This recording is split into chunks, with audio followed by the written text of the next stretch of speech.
Yeah, the MRI about 11 o'clock, so anytime now. Mm-hmm.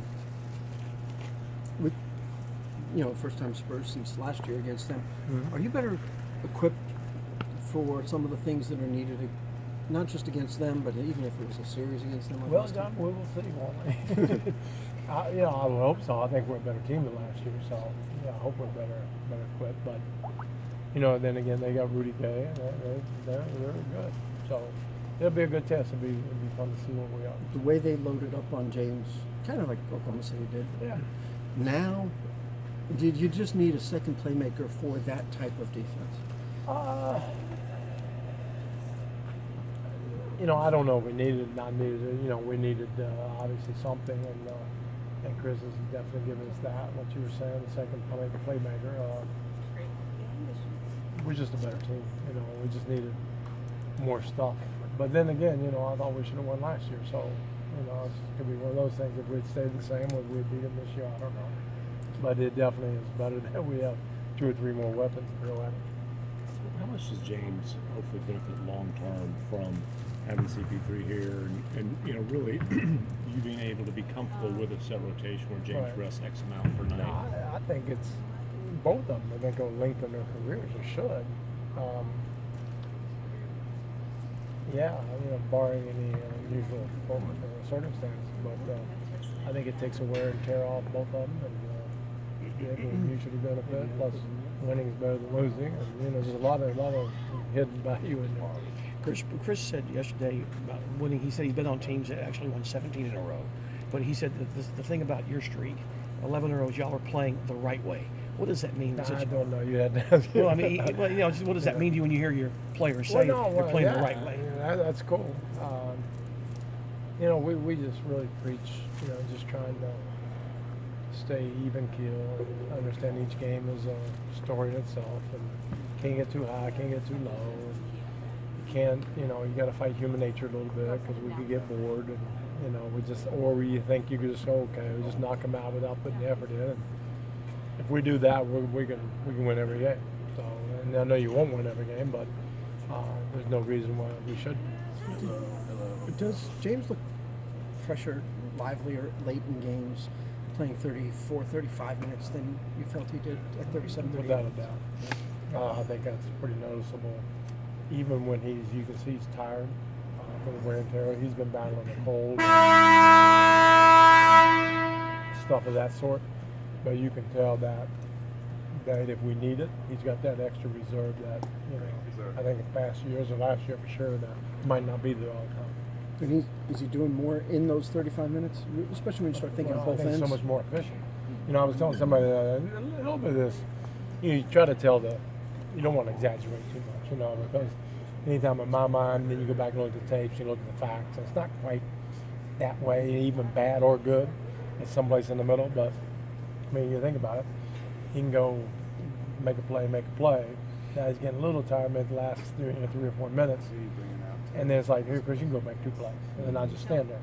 So he makes 2 plays. And then it's like, okay, now James, you go back and make a play. So I think what we're doing is, before it could be make a play, maybe a turnover, or just a tired turnover, or a missed shot because of legs.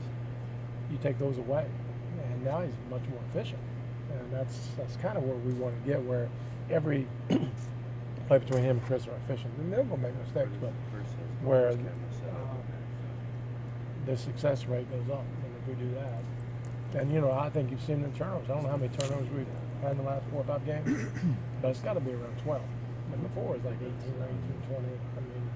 We're way up there. And so if we cut that down, which 3 or 4 possessions, that's 6 or 8 points for us. That's pretty good. I remember you saying last year you guys are going to play at James's pace, and obviously that's been really effective. He's unbelievable as that ISO guy. When it's CP3 running that second unit, does that kind of remind you of the old Nash 7 seconds or less? A little bit. Again, they definitely they try to consciously, okay, now we're going to push it a little bit. And for twofold, one, Chris is fresh, just coming off the bench. He's either going against the starters who've been in there almost the whole quarter, so picking up the pace will hurt them, or he's picking it up against the second line guys. Either way, it's better. And I think they're constantly making that effort of okay, now let's turn it up a little bit, turn the notch up, and that's good. It's really good. Obviously, last night, I'm sorry, No, my they go bad. 25-0, you know, or whatever that was. It 25-0? It was 25. I thank God you said it because I've told everybody, and I don't want to. No problem. That's right. Okay, Now I'll good. give you a lot of wrong information. One hell, I'll tell you, don't. You're not the only one spouting it. So. But sirs, how ridiculous is it that you've got the MVP front runner and he's watching while you go on a 25-0 No, run? that's good. That's great. It's really, really good. That you know, you think about it, that's the weapon we should have over teams, and that should be almost a constant thing. Well, Chris mentioned yesterday, he comes out 7-minute mark. Yeah. He sits down. There's James and Eric out there. Yeah. He says it's Yeah. just really fun. And I think about that. Yeah, and, you know, the thing is, I don't. That takes a lot for Chris to come out. You know, you're a Hall of Fame guy, and you come out at your 5 minutes, you're just kind of getting warmed up and going, and then I take you out. That's a sacrifice, but at the same time, then because he comes back in 3 minutes or 2 minutes fresh, it's also a weapon that he can use, and he's smart enough that okay, I'll sacrifice here, but then it's going to pay off big time back here. Did you have to sell him on that, or was he? A little bit, but no, he was, you know, selling his okay call. You know, You just kinda had to I had to explain wait why. till he got comfortable with it. I think then a couple times first, I could just tell, like, yeah, just kind of getting started. You know, don't pick me out now, but if I don't take him out, then it screws it all up. Same as Right, then you're pushing Trevor, same as Trevor and Ryan. I'll take him out at the 6-minute mark Yeah. because I get those other two guys back in there.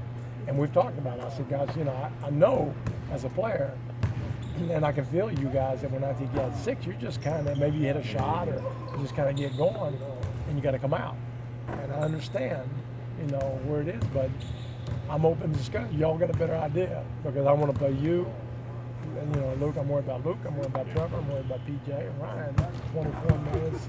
You know, if you play great, 28. If you know, tell me how to do it. And that's the only way to do If it. you win 11 in a row, That helps. a lot easier to That kinda get them helps. to buy in. That definitely helps.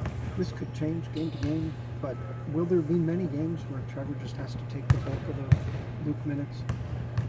His minutes will go up, you know, because when you think about it, I guess ideally it's 24-24, so he's at least going to get 30. So 6 of those 24, he's taking sure, if not more. But Eric could get a little more. Chris could get a little more. PJ could go back to 3 a little more. So those 24, and I think Luke's been averaging about 22 minutes, so we can eat him up pretty fast. You know, I hate it for Luke and I hate it for a long time, but hopefully it's a 2 or 3 week thing. If that's close, maybe another 6 weeks, I can cross my fingers, but we can do it for a while. Thank you. Thank you.